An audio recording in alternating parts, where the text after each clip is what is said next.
Hello friends, তোমরা সবাই কেমন আছো? আশা করছি খুব ভালো আছো। আর দেখো, আজকে আমি একটা নতুন রেসিপি বানাতে চলেছি, সেটা হলো বেগুনের ভর্তা।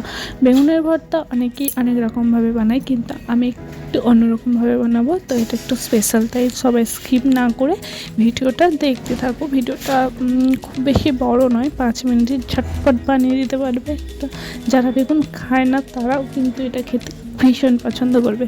তো তোমরা দেখতে থাকো। তার জন্য বেগুনগুলোকে আমি কেটে নিচ্ছি। তোমরা যেমন খুশি তেমনভাবেই কাটতে পারো। জন্য তোমাদেরকে আমি দেখিয়ে দিলাম, বেগুনগুলো কেটে নিয়েছিলাম আর কী কী মশলা নিয়েছি সেটাও তোমরা দেখতে পেলে। পেঁয়াজ কুচি, আদা কুচি, টমেটো কুচি, রসুন কুচি, লঙ্কা কুচি, সব কুচি করে নিয়েছিলাম। আর তারপরে আমি বেগুনগুলোকে দিয়ে দিয়েছি ভাজার জন্য। তো ভাজার জন্য দিয়ে দিয়েছি। তোমরা অল্প অল্প করেও ভেজে নিতে পারো, কিন্তু যেহেতু আমি এটা তাড়াতাড়ি ঝটপট বানাবো, সেই কারণে আমি সব বেগুনগুলো একসঙ্গেই দিয়ে দিয়েছি।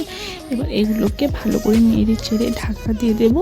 একটু ভাজা ভাজা হয়ে গেলে এগুলোকে আমি তুলে নেব। তো তোমরা দেখো, আমি এখানে ঢাকা দিয়ে দিয়েছি।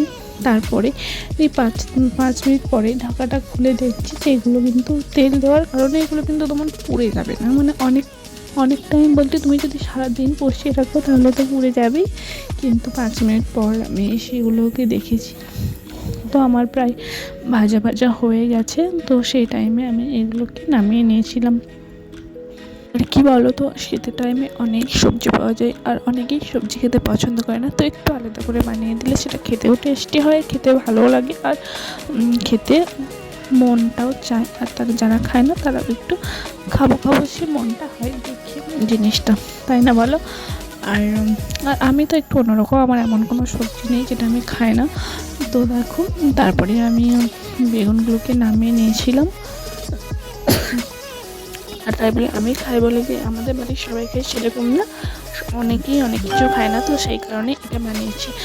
আর তারপরে যে তেলটা ছিল সেই তেলেই আমি 5 ফোড়ন নয়, জিরে, কালো জিরে, শুকনো লঙ্কা, তেজপাতা ফোড়ন দিয়ে দিচ্ছি। আসলে তোমাদের দেখে মনে হচ্ছে যে তেলটা একটু কম, কিন্তু না, বেগুন ভাজায় তেল যেহেতু আছে, তোমাদের লাস্টে দেখবে তেলটা অনেকটাই বেশি হয়ে গেছে ও বেগুন থেকে তেলটা যখন বেরোবে। তারপরে এগুলো দিয়ে আমি পেঁয়াজ দিয়ে দিয়েছিলাম, আদা কুচি, পেঁয়াজ কুচি, টমেটো কুচি, সব কিছু দিয়ে দিয়েছিলাম। এগুলো মানে তুমি যে আমাকে এটার পরেই এটা দিতে হবে, ফোড়নটা দেওয়ার পরে তুমি পেঁয়াজ টমেটো একসঙ্গে দিয়ে দিতে পারো, তাতে কোনো ক্ষতি নেই। তো দিয়ে দেওয়ার পরে আবার ঠান্ডা লেগে গেছে বন্ধুরা। দিয়ে দেওয়ার পরে তুমি একটু ভালো করে ভেজে নেবে। আর ভাজাটা একটু মানে বাদামি হয়ে এলে তারপরে এটাতে তুমি অ্যাড করে দেবে যে গুঁড়ো মশলাগুলো নিয়েছিলাম, লঙ্কা গুঁড়ো, ধনে গুঁড়ো, হলুদ গুঁড়ো, লবণ, একটুখানি মিষ্টি। যারা মিষ্টি পছন্দ করে না তারা না দিলেও কোনো ব্যাপার নেই। আমি একটুখানি খাটা দিয়েছিলাম, একটু টকটক হবে সে কারণে।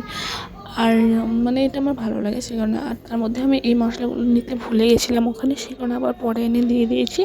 ওটা হলো একটুখানি কাশ্মীরি মির্চ আর একটুখানি মানে গরম মশলা বা চাট মশলা, যেটা তুমি দিতে পছন্দ করবে সেটাই দেওয়া হবে, তাতে কোনো ব্যাপার নেই।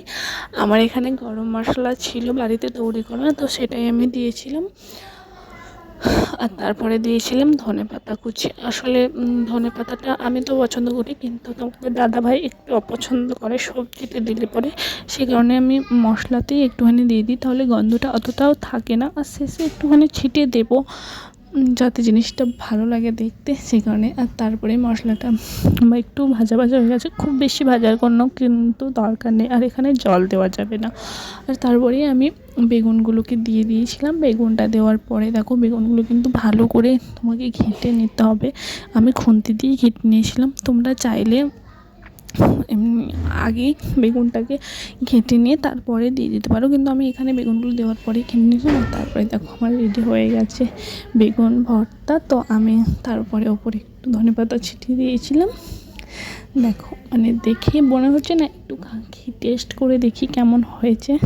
তো এটাই হলো আমার রাত্রিকার খাবার। তো আশা করছি তোমাদের ভালো লাগবে, তোমরা একবার হলেও একটুখানি বানিয়ে দেখো। আশা করছি তোমাদের ভালো লাগবে। তো আজকের ভিডিওটা এইটুকুই।